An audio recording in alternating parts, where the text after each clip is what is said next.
Shalom semua. Saya berharap semua bisa buka video ya, kecuali itu karena mungkin sinyalnya nggak bagus. Oke, selama video bisa dibuka, saudara buka ya, supaya begini. Kenapa kita perlu tatap muka, Bapak Ibu Saudara, supaya saudara bisa mengalami impartasi sesuatu yang ilahi ketika saudara bisa bertatap muka. Kedua, iblis itu akan bisa mudah terdeteksi ya ketika kita ini berani bertatap muka. Kita sedang membuka hati untuk siap dibedah. Kalau ada spirit-spirit yang masih terselubung di bawah alam sadar kita. Jadi dengan membuka video itu, saudara, satu, saudara meresponi firman, menghormati Tuhan. Kedua, saudara bisa mengalami sebuah impartasi roh Tuhan. Ketiga, ketika ada selubung-selubung roh jahat yang menyusup di jiwa, itu akan mudah terbongkar. Ya, jadi mari saudara, yang kedua, siapkan minyak pengurapan karena kita akan nanti berdoa bersama-sama membebaskan jiwa dari setiap spirit-spirit yang seringkali menyusup ya, menyusup masuk dalam kehidupan setiap pribadi ya.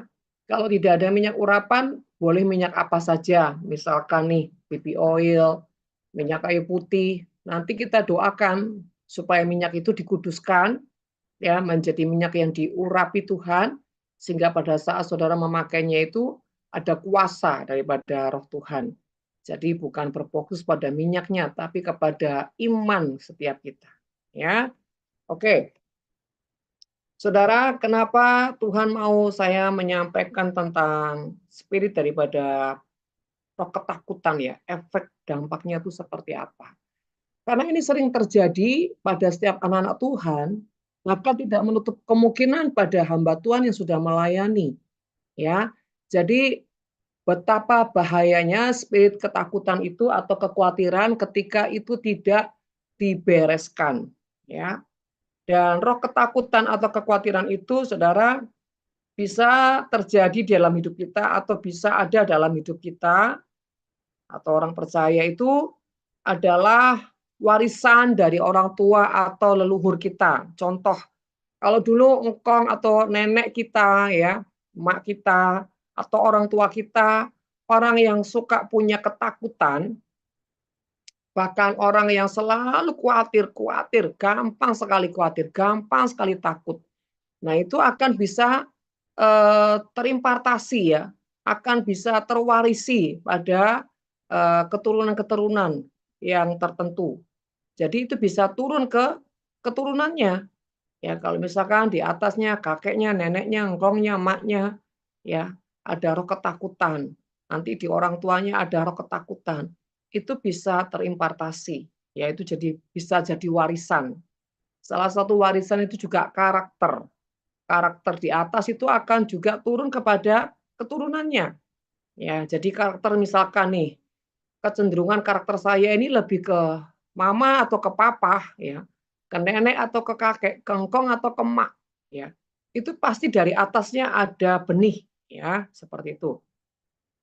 Kedua, spirit ketakutan atau kekhawatiran itu bisa terjadi pada saat ibu ya yang sedang wanita sedang mengandung atau ibu kita itu sedang mengalami kondisi yang takut.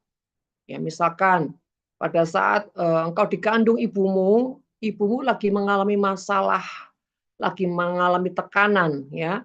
Maka tekanan yang di jiwa itu akan mempengaruhi janin yang dikandung. Ya, sehingga saudara mengalami impartasi ketakutan, kekhawatiran, ya. Itu pasti terjadi, ya. Yang ketiga, itu adalah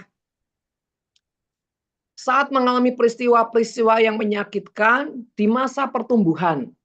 Jadi mungkin kau sudah mulai mengalami masa pertumbuhan, dari kecil sampai remaja, sampai dewasa. Kalau ada momen-momen yang membuat engkau mengalami ketakutan, dan itu akan apa ya, mempengaruhi secara psikis, secara jiwa. Contoh misalkan, dari kecil mamanya terlalu otoriter atau papanya terlalu otoriter, sehingga dia begitu dididik dengan keras. Ya, sehingga apa? Itu tanpa sadar secara psikisnya, secara psikologinya, jiwanya kena. Jadi takut takut. Kedua, kalau anak itu juga terlalu dimanja sama orang tuanya, tidak pernah dibiarkan dia punya, apa ya, keberanian, bahkan mandiri, maka anak itu kalau terlalu dimanja juga mentalnya nggak bagus.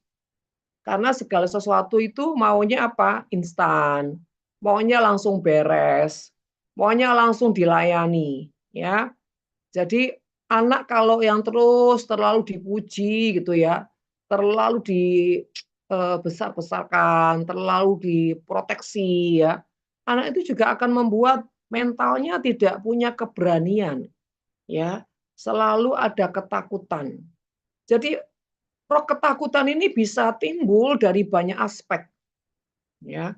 Jadi bagaimana ketika kita membesarkan anak, jangan juga terlalu keras, juga jangan terlalu dimanja. Karena ketika terlalu dimanja, terlalu diproteksi, anak ini membentuk apa? Roh yang tidak pernah bisa mandiri atau tidak punya keberanian, ya, seperti itu.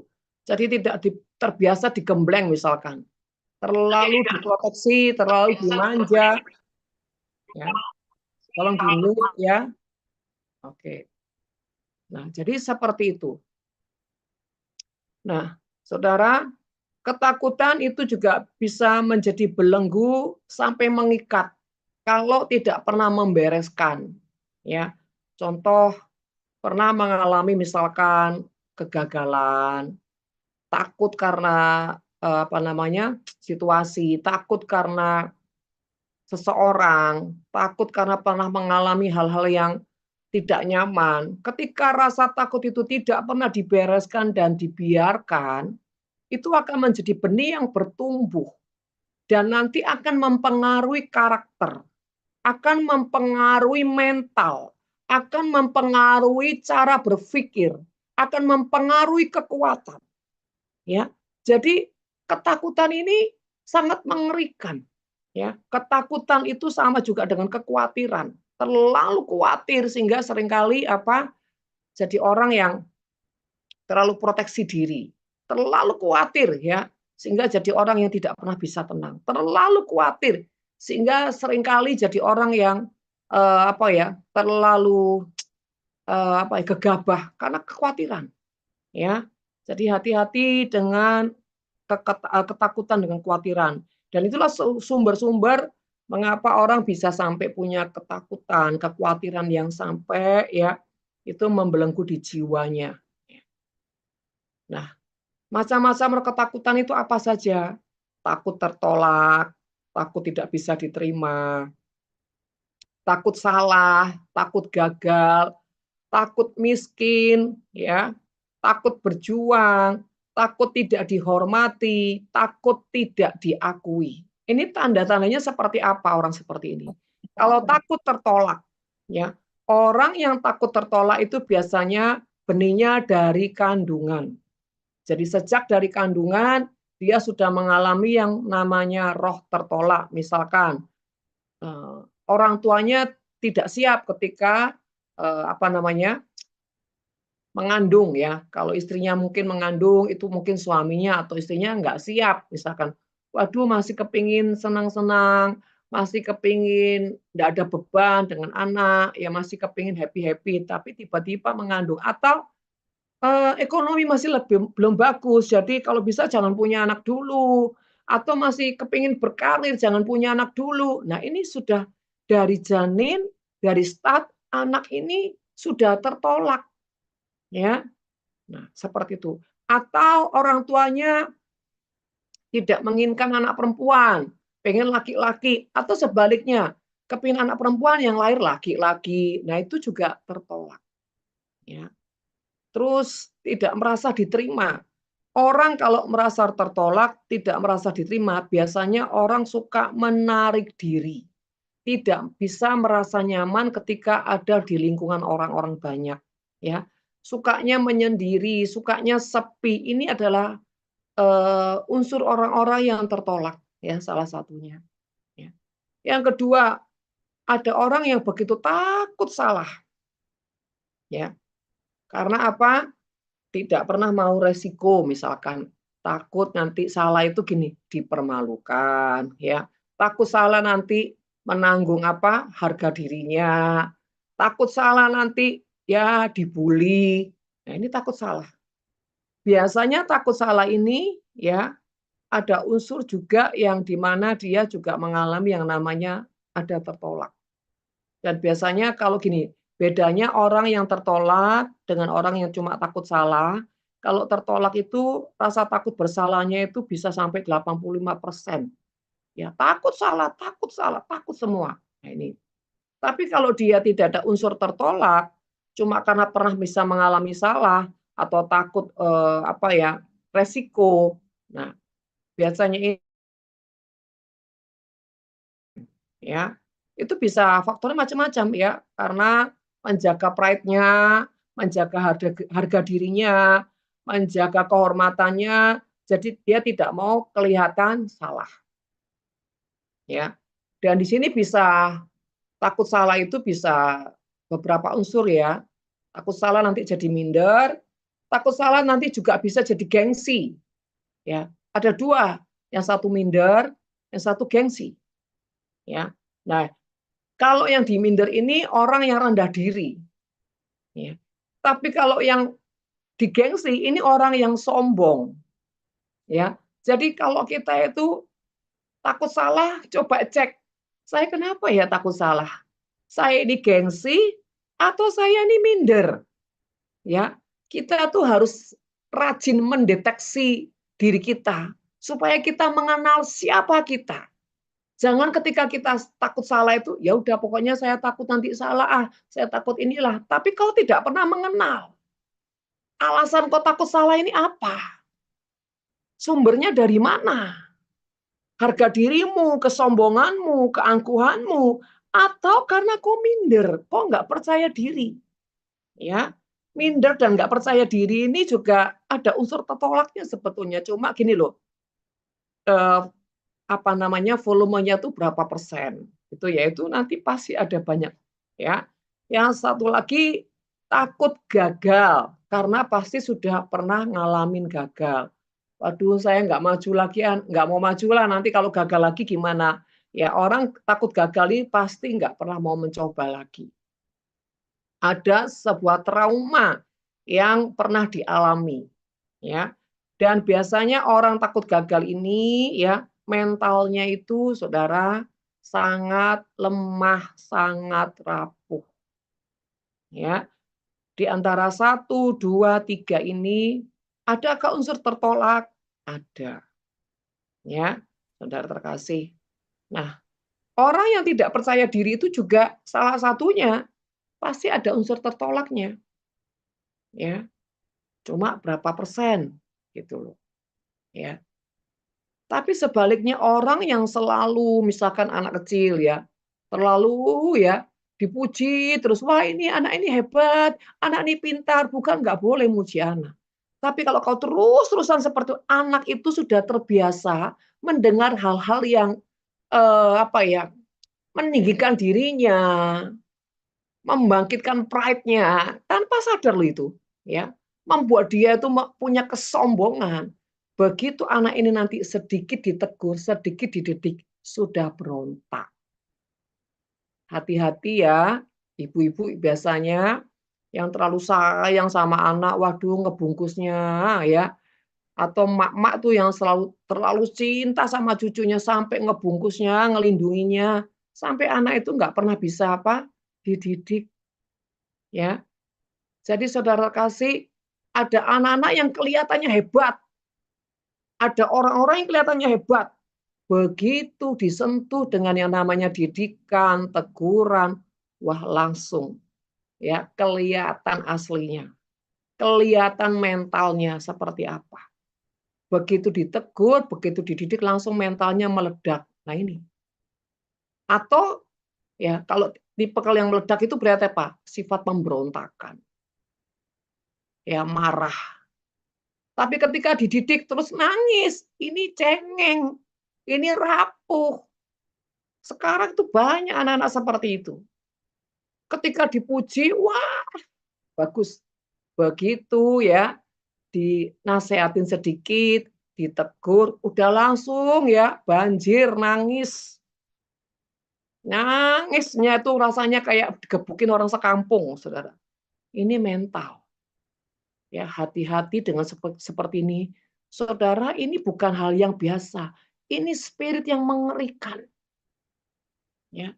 Kalau engkau tidak mendidik anakmu dengan benar dan bijaksana, nanti bisa jadi anak yang mentalnya itu rapuh atau jadi anak yang mentalnya pemberontakan. Makanya anak itu tidak boleh terlalu sering dipuji, harus balance. Ya, terlalu banyak pujian tidak bagus buat mental. Terlalu dilindungi, terlalu diproteksi tidak bagus buat psikisnya. Ya. Jadi saudara terkasih, juga kita orang-orang dewasa. Kalau kita tuh kecenderungannya, kenyamanannya suka dipuji terus, tidak pernah bisa disentuh dengan didikan, tidak pernah bisa disentuh dengan teguran, apalagi diprotes, ya. Langsung reaksinya marah, ngambek, ngutung. Nah ini mental pemberontakan. Ada juga orang yang mentalnya langsung down, langsung menarik diri. Ini namanya mentalnya apa? Lemah.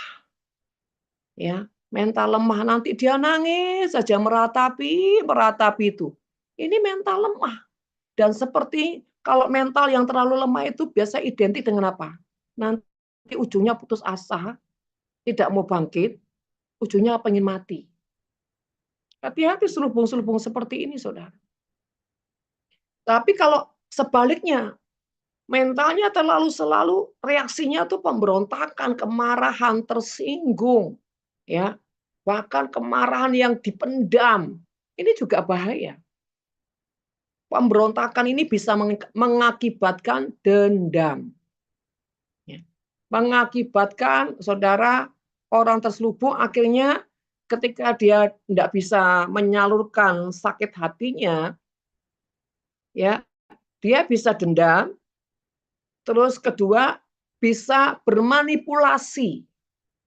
Dia bagaimana menciptakan trik-trik yang bermanipulasi, ya. Ya. Terus ujungnya dia akan mencari apa? Mangsa atau sasar. Nah, saudara terkasih, hati-hatilah dengan yang namanya spirit ketakutan atau kekhawatiran. Yang keempat adalah takut miskin. Orang yang takut miskin, ya, biasanya itu pelit, ya. Pelitnya minta ampun, takut miskin, Saudara. Ya. Orang itu, ya Saudara, ketakutan bukan miskin uang ya, tapi miskin mental, miskin kasih. Itu yang lebih mengerikan, Saudara. Kalau orang miskin karena harta, ya, asal dia tidak miskin mental, dia bisa jadi kaya, Saudara. Tapi kalau sudah miskin mental, ya, miskin mental itu apa sih? Suka bergantung sama orang, suka bergantung dengan belas kasihnya orang. Jadi dia mencari-cari belas kasih orang. Dia mencari-cari perhatiannya orang. Nah ini saudara, mental miskin. Kalau tidak dibantu, kalau tidak ditolong, ya sepertinya dia adalah orang yang paling menderita sedunia. Sepertinya saudara seakan-akan Tuhan itu jahat sekali. Sehingga nanti efeknya itu menimbulkan apa? Penghakiman. Orang-orang seperti ini selalu gampang apa? Mengeluarkan statement penghakiman. Orang itu tidak punya kasih. Orang itu munafik. Orang itu begini. Nah itu gampang saudara. Hati-hati ya. Orang yang takut miskin. Ya. Atau orang yang dikuasai dengan mental miskin. Ya. Orang yang punya mental miskin itu tidak kuat dengan yang namanya berjuang, saudara. Jadi dia itu senang sekali kalau ada orang yang berbelas kasih sama dia tuh rasanya bangga banget. Ya bukan berarti kita tuh enggak boleh saudara orang itu empati sama kita, mengasihi kita boleh. Tapi kalau sampai kita itu terlalu menggantungkan orang harus berbelas kasih sama kita, itu ngeri sekali saudara. Sesungguhnya dia sudah apa? Membangun berhala dalam hidupnya karena dia bergantung kepada manusia dan itu sudah apa? Menyakitkan hati Tuhan. Jadi saudara terkasih, hati-hati di dalam setiap ketakutan. Ya, saudara, setiap orang itu pasti pernah melewati proses yang namanya ekonomi. Tidak ada manusia tidak pernah melewati masa proses ekonomi itu tidak ada. Setiap orang pasti melewati, bahkan orang terkaya pun, miliarder pun pasti pernah melewati proses ekonomi. Hanya saja saudara ya, macam-macam bentuknya, ya.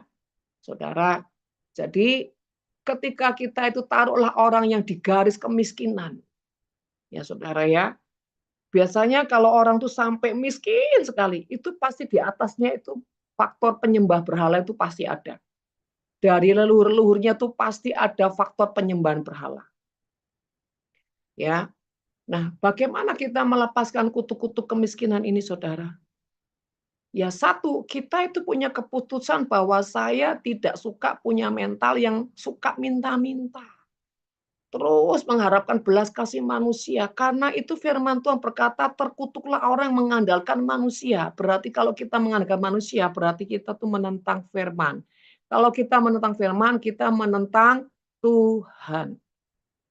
Yang kedua, kita jadi orang yang harus berdamai dengan hati kita. Berdamai dengan semua masa lalu kita. Berdamai dengan keadaan kita.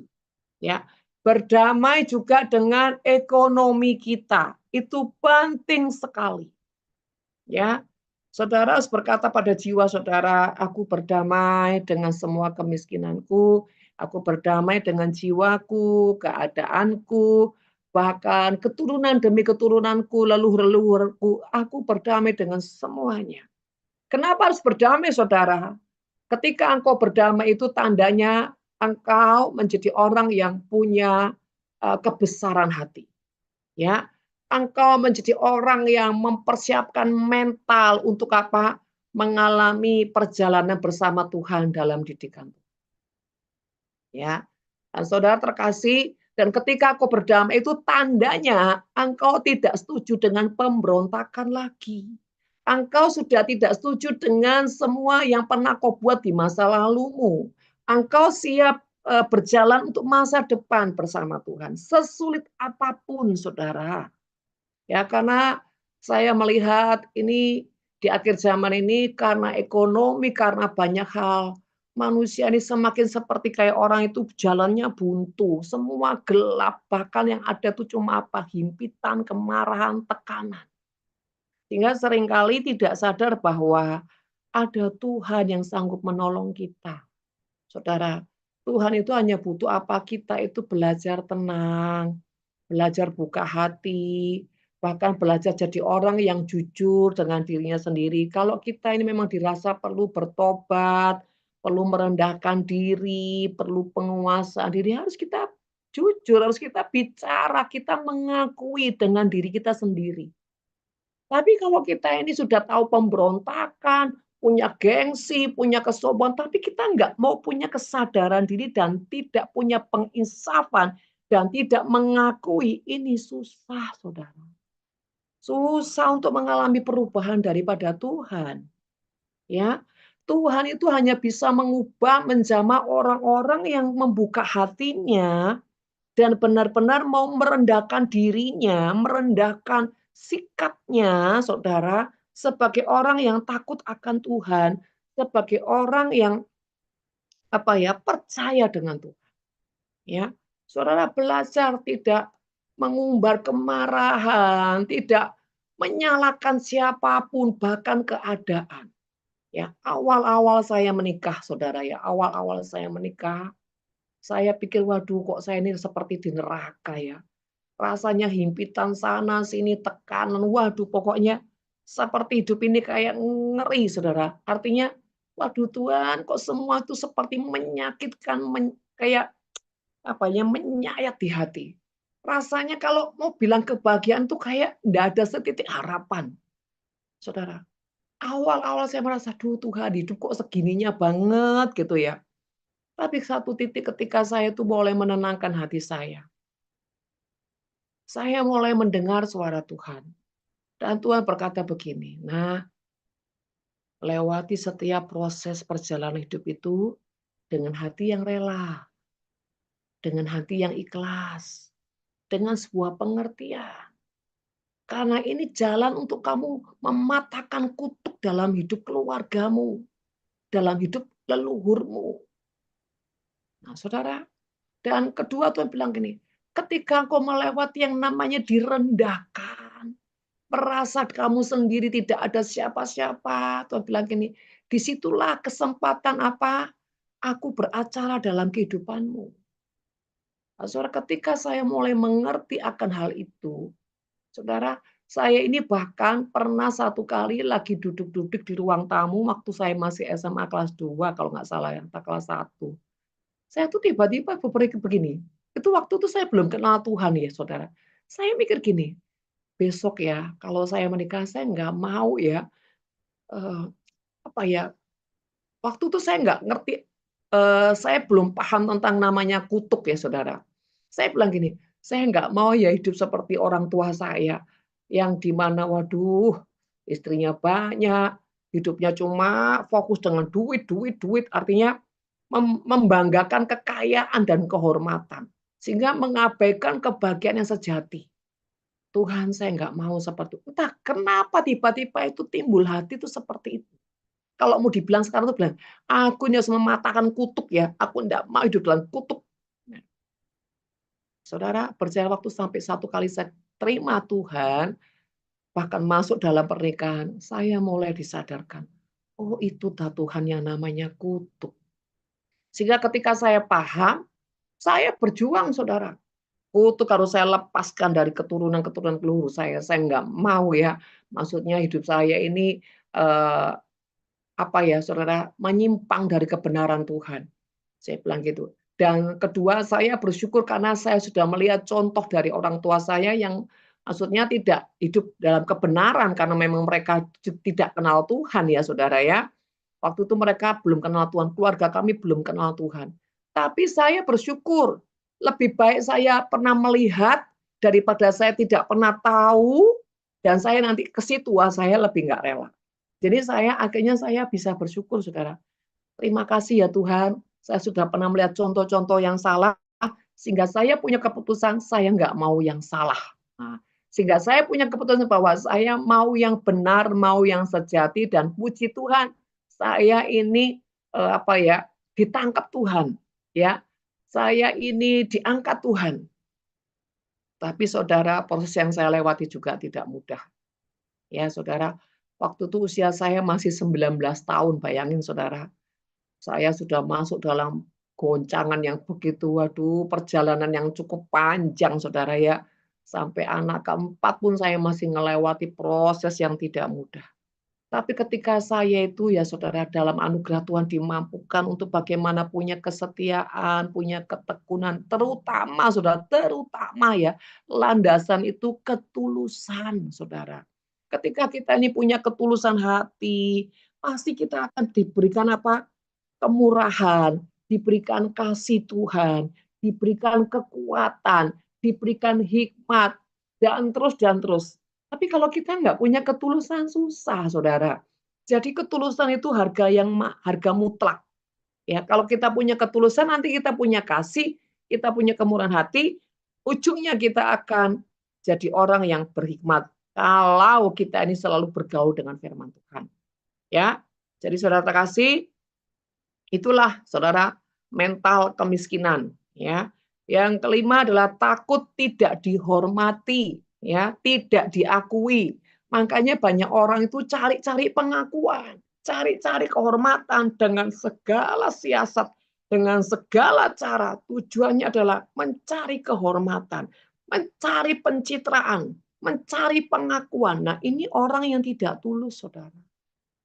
Ya, jadi saudara terkasih, mari dibalik selubung-selubung semua pengaruh-pengaruh roh jahat, ya, itu kita harus mengantisipasinya. Ya, makanya saudara yang terutama adalah bagaimana kita hidup itu punya hati yang takut akan Tuhan, punya hati yang punya ketulusan, saudara ya, punya kasih, punya hidup yang bergaul dengan firman Tuhan, ya.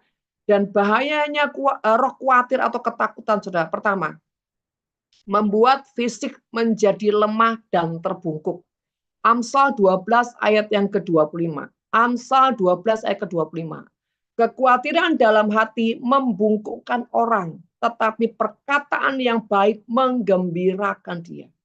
Kalau orang dikuasai dengan kekhawatiran, nanti yang keluar dari mulutnya selalu perkataan-perkataan yang pesimis, perkataan-perkataan yang mematikan, perkataan-perkataan kutuk, perkataan-perkataan negatif, bahkan sampai efeknya membungkukkan orang tersebut.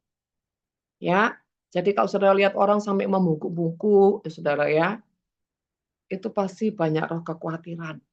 Ya, nah, saudara, tapi dikatakan perkataan yang baik menggembirakan dia.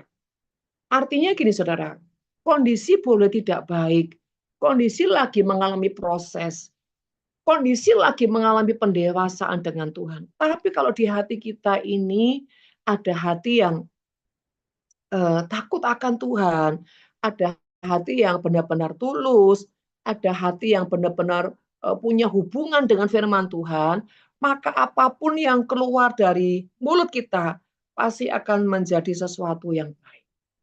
Ya, saudara, ingat perkataan kita itu seperti benih. Apa yang sering kita gemakan, itu juga yang akan sering kita petik buahnya. Jadi saudara, mari takar. Apa yang sering kau tuai dalam hidupmu?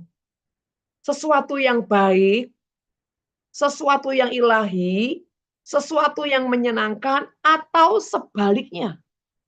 Sesuatu yang bikin kau sengsara, sesuatu membuat engkau tuh rasanya jalan buntu, sesuatu yang membuat engkau tambah berantakan, tambah ketakutan. Jangan-jangan ya, apa yang kau gemakan tuh selalu yang negatif. Kenapa? Karena perbendaharaan hatimu itu banyak sampah, banyak pemberontakan, banyak ketakutan, banyak kekhawatirannya, ya. Tapi kalau kita di dalam setiap proses perjalanan bersama Tuhan, sekalipun apapun itu, tapi kalau kita ini dasar hatinya itu benar, dasar hatinya bersih, tulus, maka yang keluar itu juga pasti yang baik dan positif, ya. Jadi saudara terkasih, hati-hati ketika engkau sangat khawatir, maka fisik menjadi lemah, bahkan sakit-sakitan. Saudara, kalau orang terlalu ya khawatir, saudara, pasti yang diserang apa? Sakit kepala, mah, lambung, saudara ya. Kalau orang dikit-dikit lambung berarti apa? Sering khawatir, sering takut, ya. Aduh, kepalaku pusing, sudah kena Panadol 3 nggak mempan Panadolnya, ya. Benturin tembok, saudara. Itu karena kau terlalu tegang, kau terlalu khawatir, kau terlalu takut, kau terlalu depresi. Jadi bukan obat menjadi solusinya, tapi menenangkan hati. Ya, menenangkan hati dan punya keputusan untuk apa? Bersyukur, saudara ya.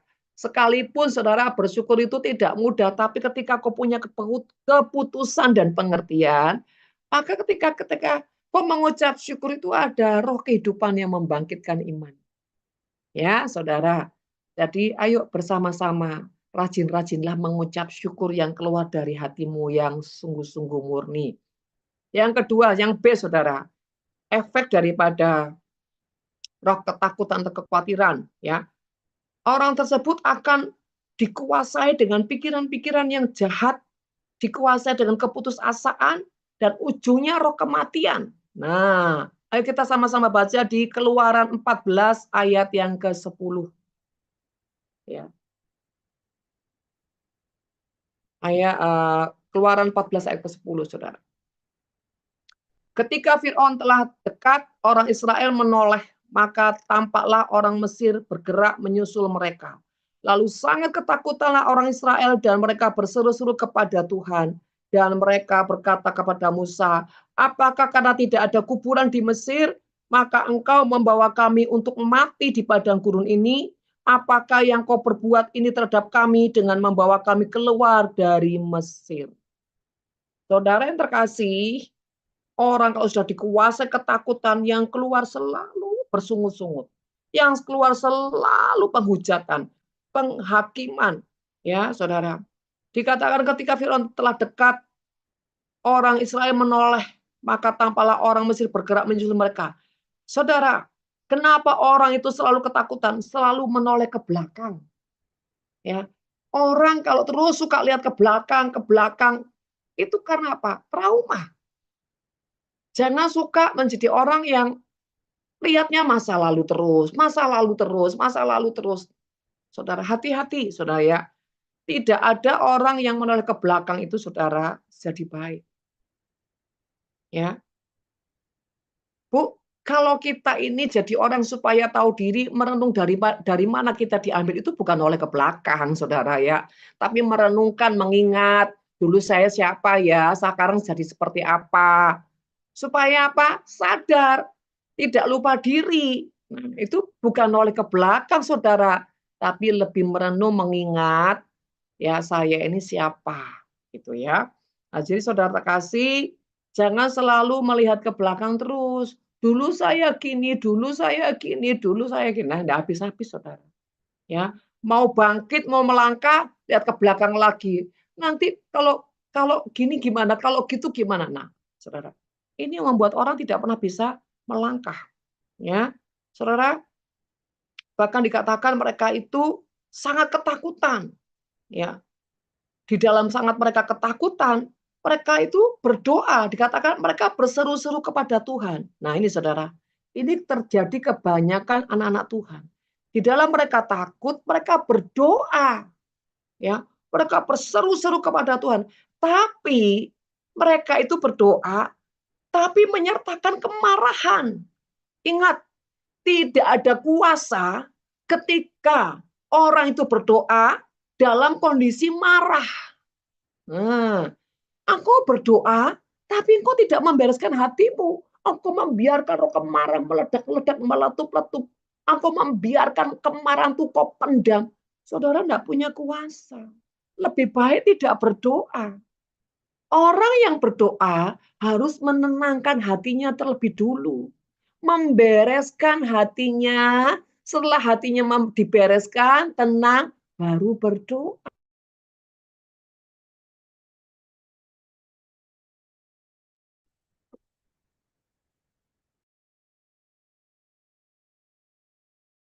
Ngantuk, saudara ya. Doa itu sesuatu yang kita dialogkan dengan Tuhan, itu dengan bahasa yang sederhana, dengan bahasa yang apa adanya. Nih contoh-contoh, saudara ya. Misalkan kita lagi dalam tekanan yang sampai nggak kuat, Tuhan, ini gimana? Sebentar lagi tagihan datang, Tuhan, saya belum siap. Tolong Tuhan. Nah, ini jangan berdoa dulu dalam kondisi kau kalut. Percayalah, saudara, nanti kau tidak berdoa, tapi kau marah-marah terus. Jadi bagaimana?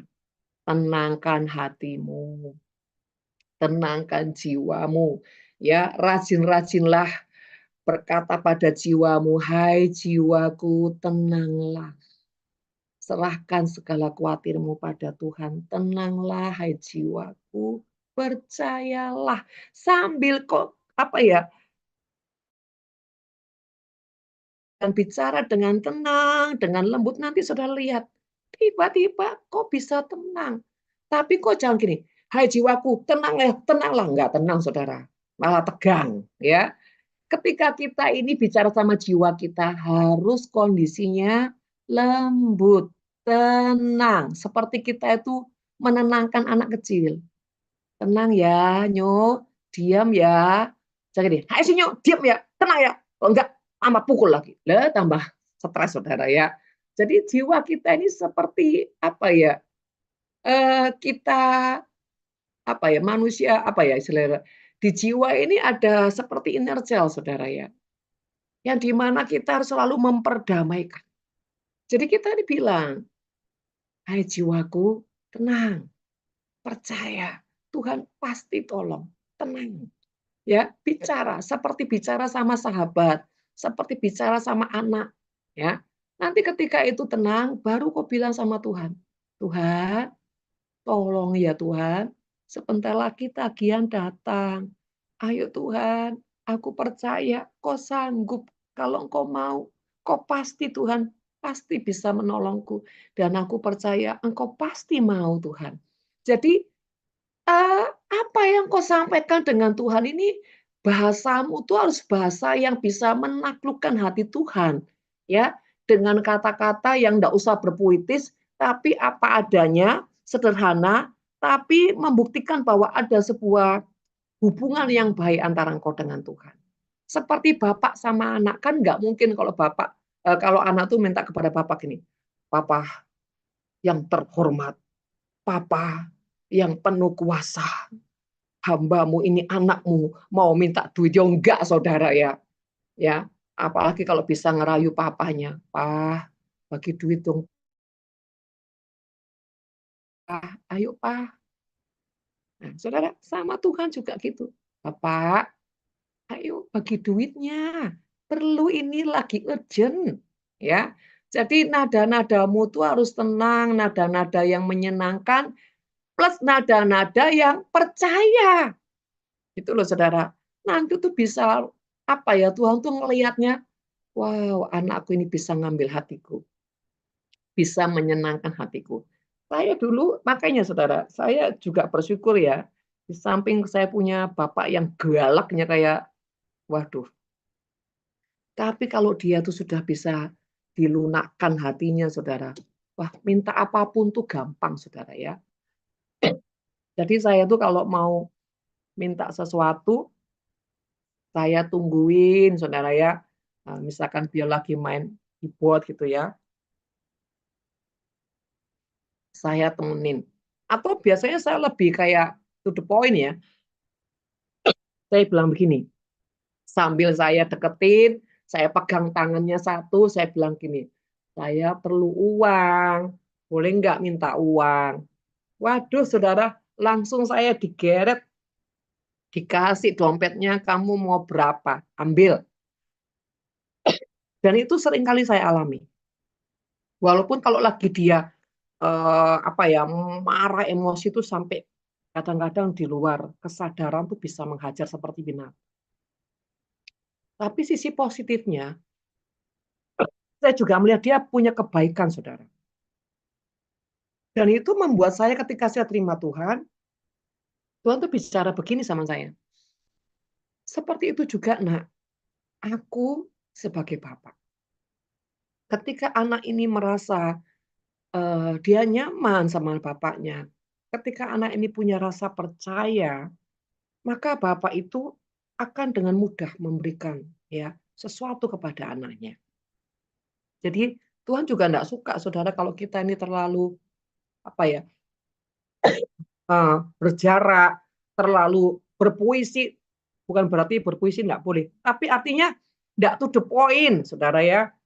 Dan yang penting itu tulus dan tujuannya itu benar. Nah, jadi Saudara kalau kita datang ke Tuhan itu bilang Saudara ya, "Tuhan, aku ini perlu uang." Apa adanya, Saudara. "Untuk ini Tuhan, tolong ya Tuhan ya, aku percaya Engkau pasti memberkati aku." Dan di hatimu yang paling dalam itu harus punya keyakinan yang teguh bahwa nggak mungkin aku nggak diberkati, aku pasti diberkati. Punya keyakinan seperti itu. Walaupun berkat itu belum datang, yakinkan hatimu, bahkan engkau harus punya imajinasi yang seakan-akan tuh kau sudah menerima itu walaupun kau belum. Nanti itu sudah lihat efeknya apa, ya. Jadi itu memang harus mulai apa ya, membiasakan diri Saudara. Keyakinan tuh seperti itu, ya. Apapun itu pokoknya Saudara, ya. Misalkan contoh nih, saya tentang rumah Tuhan. Secara manusia Mana mungkin Nafiri punya rumah Tuhan yang gede banget gitu. Tapi hati saya bilang gini, apa sih Tuhan yang bagimu enggak mungkin? Engkau tuh punya segalanya. Engkau penguasa. Jadi enggak mungkin kalau engkau enggak bisa melakukannya. Kedua, lo aku ini lo anakmu. Ketika engkau memberkati aku, engkau ya dimuliakan. Ya toh. Ketiga, bukankah itu juga kehendakmu Bapak? Jadi saya itu punya dasar-dasar yang ketika saya naikkan itu tepat. Sama ketika saudara ya, gini kalau kita lihat tuh di pengadilan, pengacara, hakim, jaksa, ketika tertuduh ini misalkan ya, terdakwa, alasan apa dia bisa dibela, saudara? Kalau dia punya dasar-dasar yang kuat, maka saudara, hakim pengadilan apa? Akan mengindahkan permintaannya. Lah kita juga sebagai anak Tuhan, kita ini harus punya dasar-dasar yang kuat ketika kita minta sama Tuhan. Bahkan alam maut pun harus mendengar, saudara. Makanya kita harus hidup benar. Kita harus takut akan Tuhan. Kita harus bergaul dengan firman Tuhan. Maka apapun yang kita mau naikkan, kita punya landasan yang benar dan itu menjadi orang yang apa ya, layak saudara. Jadi misalkan gini, saya ini layak loh Tuhan. Saya ini layak untuk diberkati. Saya ini layak untuk terima kelimpahan. Kenapa? Tuhan tahu saudara. Ketika nanti saya diberkati, saya ini bisa dipercaya atau tidak. Saudara. Dan saya juga punya sebuah hubungan yang membuat saya yakin gitu loh. Tentunya bukan karena gagah dan kuat saya, tetapi sudah berjalan waktu karena saya berjalan bersama Tuhan, bergaul dengan Tuhan. Tuhan yang memampukan saya dan saya selalu juga minta Tuhan jamin saya, jamin keturunan saya. Itu saudara, kenapa saya punya apa namanya keyakinan begitu kuat. Walaupun hari ini belum, tapi saya yakin satu kali semua tergenapi. Jadi saudara terkasih, segitunya kita harus punya keyakinan percaya kita sama Tuhan. Ya. Nah, makanya saudara, jangan suka membiarkan jiwamu itu selalu ada dalam kerapuhan, kekosongan, melo, ya, membiarkan dalam mengasihi diri. Waduh, saudara, itu pergudangan setan. Itu tidak boleh ada dalam setiap kehidupan orang-orang percaya dengan Tuhan. Jiwa anak-anak Tuhan tidak boleh ada pergudangan seperti itu. Ya, pergudangan anak Tuhan yang bergaul dengan Tuhan selalu ada apa? Damai sejahtera. Ada apa? Sukacita, keyakinan, ya. Bahkan apa Saudara? Ketekunan, percaya diri. Yang penting apa? Buah rohnya nyata. Nah, seperti itu. Nah, mereka ini di tengah-tengah mereka berdoa berseru, tapi mereka ini tidak membereskan hati. Sehingga di dalam berdoa mereka juga apa? Menjadi orang yang mengutuki diri. Nah, itu sebelah dikatakan gini. Mereka berkata kepada Musa, ya, pemimpinnya, marah-marah sama pemimpinnya, menghujat pemimpinnya, bahkan menghakimi pemimpinnya, bahkan punya negatif thinking. Mereka berkata begini, apakah karena tidak ada kuburan di Mesir? Oh, saudara. Apa yang mereka katakan? Kuburan di Mesir. Maka engkau membawa kami untuk mati di padang gurun. Nah, ini saudara, menghakimi. Selain menghakimi, mereka juga apa? Mengutuki diri mereka sendiri dari mulutnya mereka. Makanya saudara, ujungnya bangsa Israel ini 90% mati, saudara. Karena mulutnya yang menghujat, yang mengutuki diri, ujungnya mereka makan buah perkataan mereka. Saudara, hati-hati ya. Kalau kita marah, jangan nggak kontrol perkataan kita. Hati-hati, jangan kepancing, jangan kejebak dengan perkataan-perkataan yang ujungnya ditangkap sama iblis dan ujungnya iblis bilang gini, engkau layak mendapatkan buah yang jahat ini. Buah kemarahan, buah kutuk, buah penderitaan, buah, wah ngeri, saudara. Jadi saudara terkasih, mari kontrol hati kita, kendalikan hati kita, juga kendalikan mulut kita. Kalau kita menjadi orang yang berdoa, makanya harus membereskan hati. Supaya gini saudara, pada saat saudara berdoa itu, saudara sedang apa? Berurusan dengan Tuhan, saudara sedang berinteraktif dengan Tuhan, saudara sedang menghadap kekudusan Tuhan. Bagaimana mungkin saudara membawa kemarahan saudara? Itu tidak mungkin saudara ya.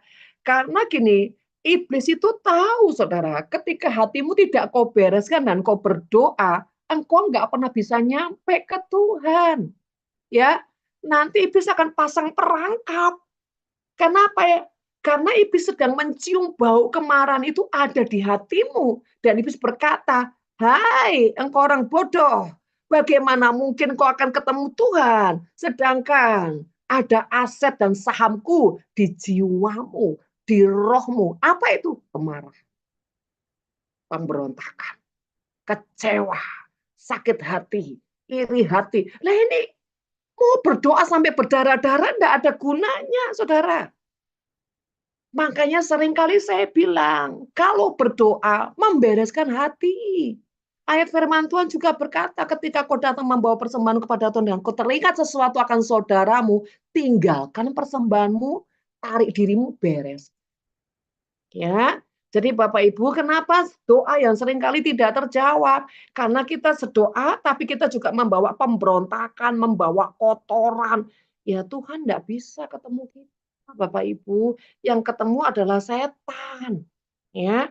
Jadi kalau kita berdoa, pastikan hati kita harus kita bereskan, kita berdamai, kita menenangkan hati kita, Saudara ya. Seperti itu.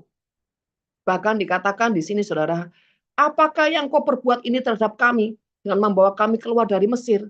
Arti gini, motivasimu apa sih?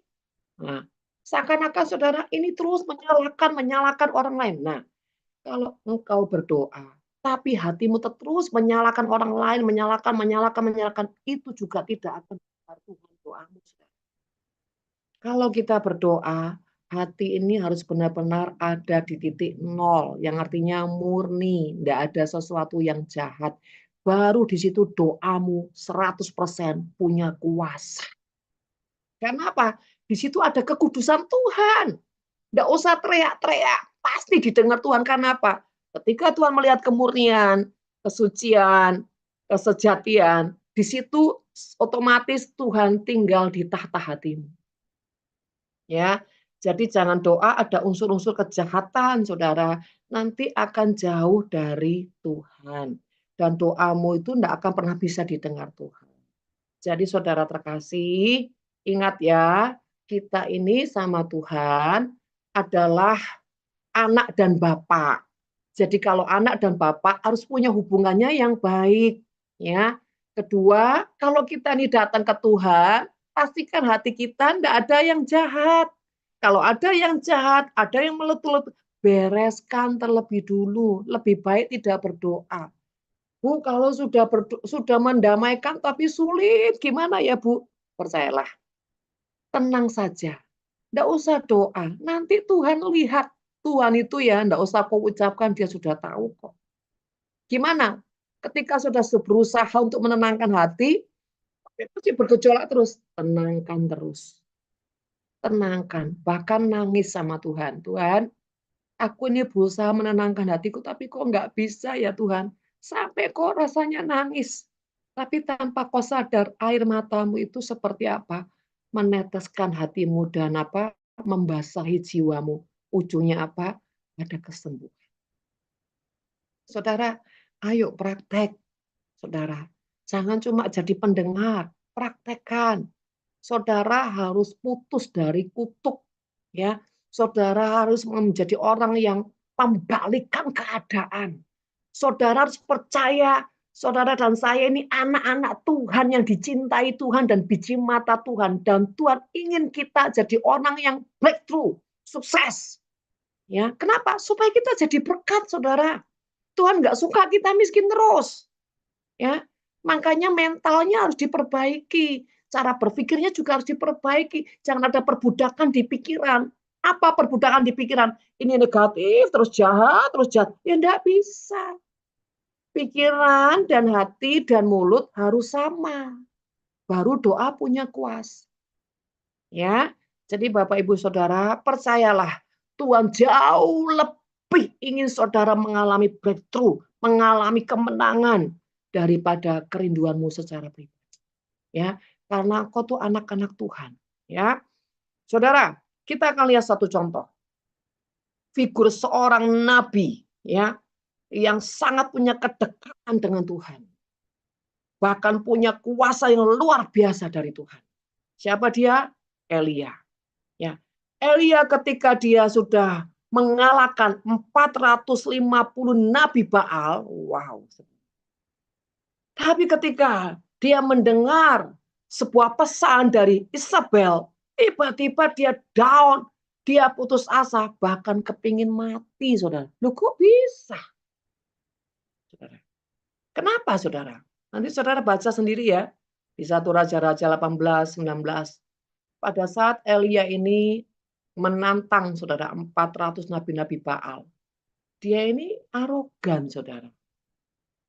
Ayo silakan, tantang Tuhanmu. Jangan-jangan dia masih tidur. Jangan, pokoknya ini sikap. Ya, hati-hati saudara. Ini banyak terjadi pada orang-orang yang merasa diurapi.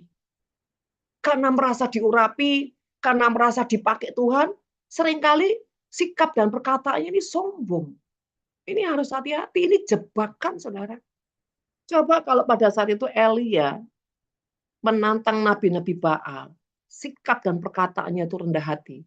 Dia tidak akan mudah, saudara, ada celah yang namanya ketakutan. Ya. Kenapa dia bisa tiba-tiba punya rasa takut?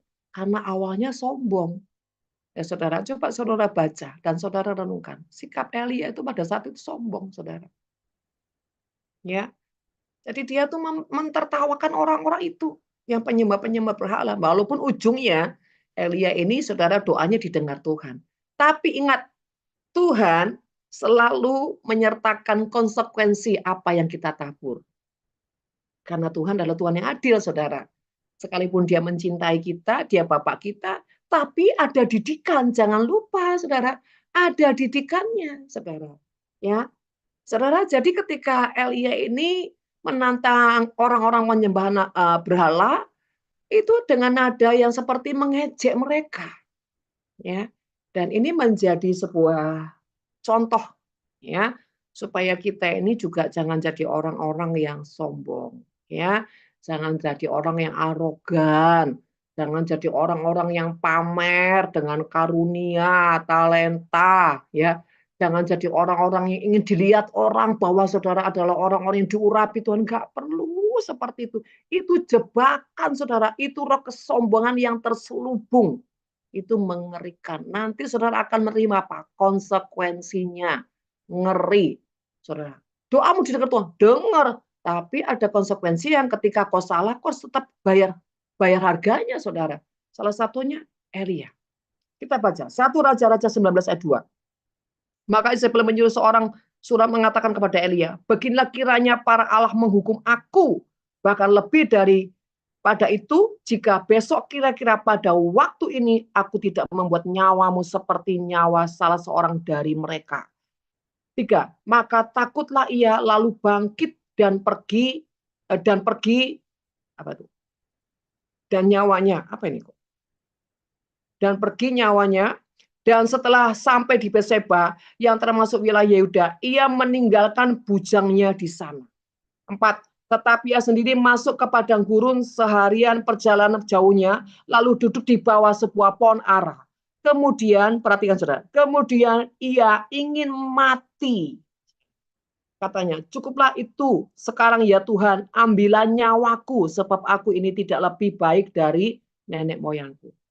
Bayangin saudara, yang tadinya itu, wah saudara, spektakuler. Dia bisa mengalahkan, ya, memenggal 400 nabi Baal. Waduh saudara ya, tiba-tiba dalam sekejap ingin mati saudara ya. Bahkan menantang Tuhan, ambillah nyawaku ini Tuhan. Saudara terkasih, hati-hati. Kalau kau merasa dirimu itu diurapi, harus jauh lebih rendah hati. Jangan sok pamer karunia. Jangan ya-ya-oh. Jangan jadi orang yang suka menonjol. Pamer ini, pencitraan, pengen diakui, pengen dihormati. Aduh, ngeri saudara. Jadilah orang yang tetap rendah hati, tidak perlu mengekspos saudara ya. Sesuatu yang hebat sebetulnya itu cuma karena Tuhan pakai hidupmu. Kalau bukan karena karya Tuhan, ya engkau tuh bukan apa-apa saudara. Hati-hati saudara terkasih. Jangan terjebak, jangan terpancing dengan tipu rayuan iblis yang berkata sesuatu yang membuat engkau jadi lupa diri. Ya. Apalagi kalau menyampaikan sesuatu kata Tuhan tapi disertai kesombongan. Aku dapat dari Tuhan tapi dengan kesombongan. Ini saudara, hati-hati. Ini seperti Elia. Selubung kesombongan ya berkolaborasi dengan pengurapan. Konyol saudara. Ya, biarlah kita jadi orang yang selalu rendah hati. Jangan pamer apapun. Jangan menyentuh kekudusan Tuhan. Hati-hati saudara. Bahkan jangan gampang-gampang ngomong dari Tuhan, suara Tuhan lah apa. Kalau ya saudara, kalau kita tahu hati kita lagi nggak beres. Ya, itu konsekuensinya berat. Bayangin, seorang yang diurapi Tuhan. Tiba-tiba pengen mati dan bahkan minta mati sama Tuhan. Lola yang ngeri tuh saudara. Ya, enggak jaminan. Tapi puji Tuhannya, Elia ini bertobat saudara. Kalau enggak bertobat, wah di ujung hidupnya pasti mengerikan. Tapi karena dia bertobat, dia merendahkan diri, dia sadar, ya ujungnya dia mati, enggak mati saudara. Hidupnya itu diangkat oleh Tuhan. Ya, saudara terkasih, ingat iblis itu enggak pernah berhenti bekerja keras untuk apa? Untuk melepaskan virus-virus, ya, untuk menulari, saudara ya, untuk menginjeksi saudara supaya saudara ini terinfeksi, ya.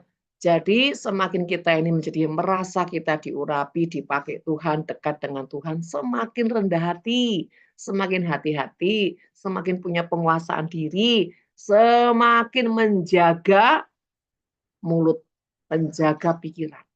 Ya, jadi saudara terkasih, jangan ada manipulasi, kesombongan, pemberontakan, pencitraan, ya, mencari kehormatan, bahkan minta diakui. Aduh, semuanya itu harus dibuang.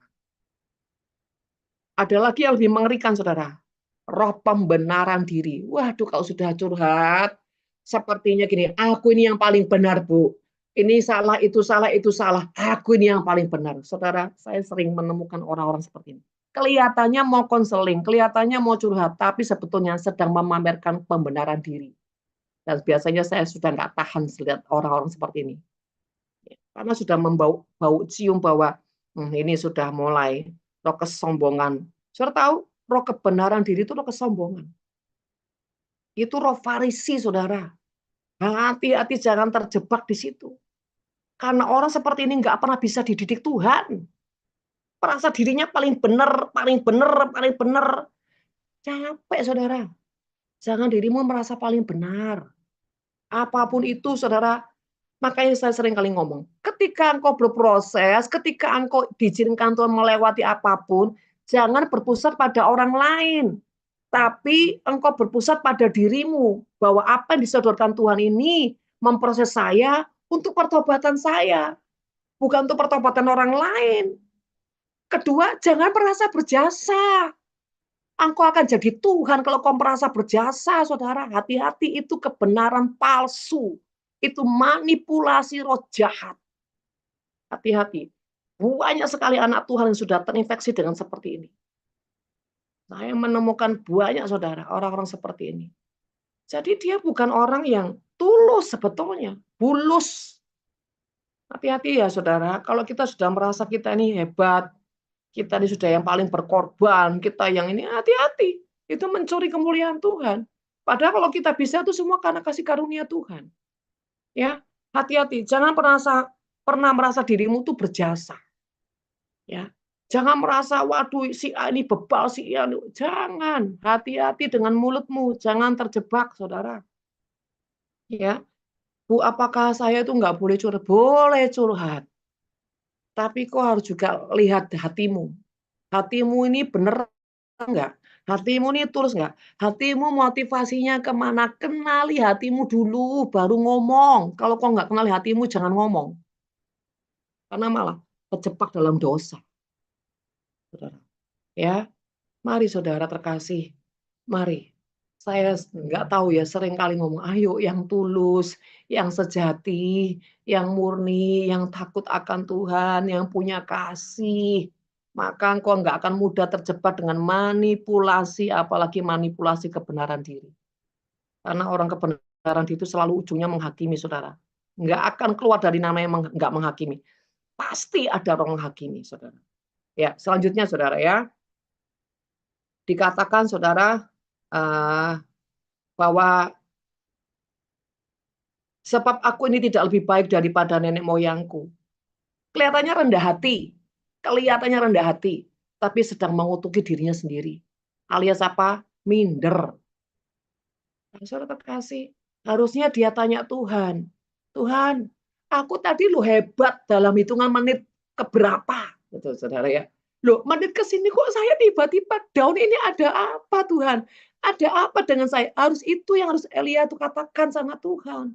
Bukan tambah lari menjauh, terus bahkan saudara berusaha apa? Punya niat untuk bunuh diri. Lah, saudara, kalau ada sesuatu yang tidak beres di hati kita, yang kita lakukan apa? Tanya Tuhan, menenangkan hati. Tuhan, kenapa ya saya kok tiba-tiba marah, tiba-tiba kok saya kok kesetanan, tiba-tiba saya kok begini, kok begitu, kok terpuruk, kenapa? Apa yang salah dari saya, Tuhan? Ketika engkau membuka hati, menenangkan diri, bertanya sama Tuhan, 100% Tuhan pasti menjawab. Nah, cara Tuhan menjawab, jangan dipikirin, saudara. Nanti Tuhan jawabnya begini, begini. Jangan dipikirin. Tapi tenang saja. Yakinkan hatimu, dia pasti menjawab. Bagaimana cara Tuhan menjawab? Banyak cara, saudara ya. Tidak boleh membatasi cara Tuhan berbicara. Yang selanjutnya, saudara. Orang yang dikuasai dengan roh ketakutan dan kekhawatiran, ya, dia akan punya keputusan lebih memilih terikat dengan roh perbudakan daripada harus berjuang. Nah, ini saudara, orang diikat dengan perbudakan, diikat dengan roh ketakutan, kekhawatiran, dia lebih memilih menjadi orang yang terikat dengan roh perbudakan daripada harus berjuang. Misalkan nih contoh saudara saya, aduh Tuhan, daripada saya lewati proses, capek Tuhan, ndak wis, aku tak kompromi aja sama dunia, aku tak kompromi aja sama iblis, buat apa sengsara-sengsara, toh ujungnya juga. Nah, ini namanya saudara, orang yang tidak mau apa berjuang. Yuk kita baca, ya. Surah di ayat yang ke-12, tetap pasal yang sama tadi. Bukankah ini telah kami katakan kepadamu di Mesir, janganlah mengganggu kami, dan biarlah kami bekerja pada orang Mesir, sebab lebih baik bagi kami untuk bekerja pada orang Mesir daripada kami mati di padang gurun. Ini saudara, misalkan ada orang yang begini, ayo daripada kamu ini hidup dalam kutuk terus ya, nggak berhenti-berhenti, kamu terus mentalmu di sini, ayo bangkit, belajar percaya sama Tuhan, ayo belajar hidup benar, ayo belajar punya iman. Tapi ketika mulai melangkah dan mulai berproses, tidak sabar, tidak menguasai diri, saudara, tidak setia, ujung-ujungnya, wis males aku, percuma aku begini-begini, tapi mana hasilnya? Nah, saudara, lebih baik aku kembali aja seperti dulu. Nah, saudara, lebih baik aku punya mental miskin, jadi orang minta-minta, mengandalkan manusia, dan bla bla bla, aku mengandalkan kartu kredit, misalkan contoh. Daripada berjuang untuk percaya sama Tuhan. Aduh, enggak tahu sampai kapan, gak kuat, gak kuat. Nah, ini saudara, menurutnya. Ya, jadi saudara, dia lebih baik jadi orang yang diperbudak dengan kutuk dan belenggu roh jahat daripada berjuang untuk hidup benar. Daripada berjuang untuk jadi orang yang rendah hati. Daripada orang yang dimurnikan. Ya, seperti orang itu malas sekolah. Kayak apa sekolah? Percuma nanti ujungnya apa? Sekolah kehidupan. Saudara terkasih, bagi saya gini ya, lebih baik saya mati dalam proses Tuhan daripada saya mati menyerahkan hidup sama roh jahat. Lebih baik saya berjuang. Kalau saya mati, saya mulia. Karena saya mati dalam perjuangan. Daripada saya mati jadi pecundang. Konyol, saudara. Selain saya hidup nanti masuknya ke neraka, kutuk-kutuk nggak lepas, keturunan saya menikmati kutuk lebih parah, saudara. Ini saudara terkasih, hati-hati. Ketika engkau putus asa, engkau tidak mau bangkit, sebetulnya engkau sedang apa? Memberikan dirimu untuk ke neraka. Kedua, kalau kau punya keturunan, engkau adalah orang yang jahat. Kenapa? Engkau lebih rela keturunan-keturunanmu masuk neraka. Nah, saudara, kalau kita ini adalah orang yang sejati, orang tua yang baik, apapun perjuangannya, saya akan lewati bersama Tuhan. Saya lebih rela menjadi budaknya Tuhan daripada saya jadi budaknya setan. Sama-sama budak kok, saudara. Yang membedakan apa? Kalau budak Tuhan, kita akan masuk dalam kemuliaan. Keturunan-keturunan kita dalam jaminan. Nah, kalau kita jadi budaknya setan, wah, ya saudara bisa tahu sendirilah seperti apa. Jadi saudara terkasih, bangsa Israel ini mengeluh, bersungut-sungut. Ya, dia berkata, ngapain kamu tuh? Sudah aku bilang jangan ganggu aku. Lebih baik aku di bangsa Mesir. Jadi budak daripada apa? Aku mati di padang gurun, saudara. Itu persepsi.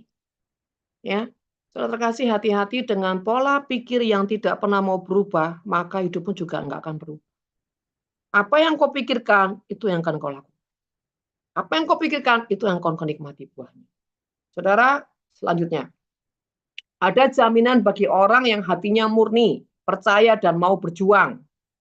Ayat 13, tetapi berkatalah Musa kepada bangsa itu, janganlah takut, berdirilah tetap dan lihatlah keselamatan dari Tuhan yang akan diberikan kepadanya hari ini kepadamu, sebab orang Mesir yang kamu lihat hari ini tidak akan kamu lihat lagi untuk selama-lamanya. Artinya jangan takut, artinya gini, ayo teguhkan hatimu, tetap setia.